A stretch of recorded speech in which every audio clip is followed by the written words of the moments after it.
Hello friends, welcome our channel Vidya classes family. आज हम बात करेंगे एनसीईआरटी से क्लास 12th का है चैप्टर 3 केमिकल काइनेटिक्स। इसमें इंडेक्स क्वेश्चन है हमारे पास 3.8। क्वेश्चन में क्या बोला है, the rate of the chemical reaction double for an increases of 10 kelvin in absolute temperature from 298 kelvin, calculate activation energy. ठीक है, तो स्टूडेंट इसमें हमें क्या बताना है, हमारे पास कोई भी केमिकल रिएक्शन है जिसका टेम्परेचर क्या है 298 केल्विन है। अगर इसके टेम्परेचर में 10 केल्विन इंक्रीज कर दे टेम्परेचर, तो उसका जो रिएक्शन का जो रेट है वो क्या हो जाता है, डबल हो जाता है। ठीक है, तो ये हमें क्वेश्चन में बोला है। फिर उसके बाद हमें बताना है इसका कैलकुलेट एक्टिवेशन एनर्जी। तो इसके लिए पहले हम देखते हैं, कोई भी हमारे पास रिएक्शन है मान लीजिए, ठीक है, तो उससे कोई प्रोडक्ट बनता है। फिर उसमें पहले देखते हैं हम टेम्परेचर। ठीक है, जो पहला टेम्परेचर है T1 वो क्या है हमारे पास 298 केल्विन। ठीक है, कब होगा, जब रेट हमारा रेट K1 हमारा होगा। ठीक है, फिर T2 टेम्परेचर पर क्या बोला है, जब इसमें 10 केल्विन इंक्रीज कर देंगे तो 298 प्लस 10 केल्विन हमने इंक्रीज कर दे तो कितना हुआ 308 केल्विन।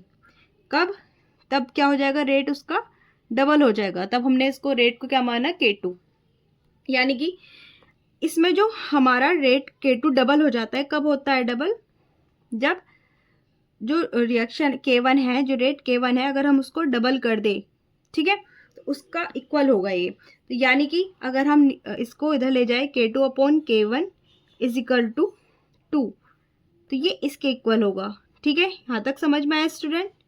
फिर इसके बाद देखो, जब भी कोई टेम्परेचर चेंज की बात करते हैं तो वहाँ पर आर्हेनियस थ्योरी का हम यूज़ करते हैं। ठीक है, तो हमने वहाँ पे एक इक्वेशन पढ़ी होगी, log K2 upon K1 equal EA upon 2.303 R, bracket में 1 upon T1 minus 1 upon T2। ठीक है, ठीक है, जब हम भी कोई टेम्परेचर का चेंज निकालते हैं तब हम इस इक्वेशन का यूज़ करते हैं। तो इसमें हम देखते हैं आगे, K2 K1 का हमारे पास वैल्यू है 2, तो यहाँ पे हम log 2 लिख सकते हैं इसे। ठीक है, E A अपॉन 2.303।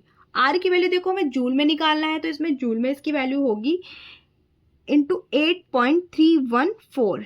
ठीक है, फिर यहाँ पे T1 की वैल्यू क्या है हमारे पास 298 माइनस 1 अपॉन 308।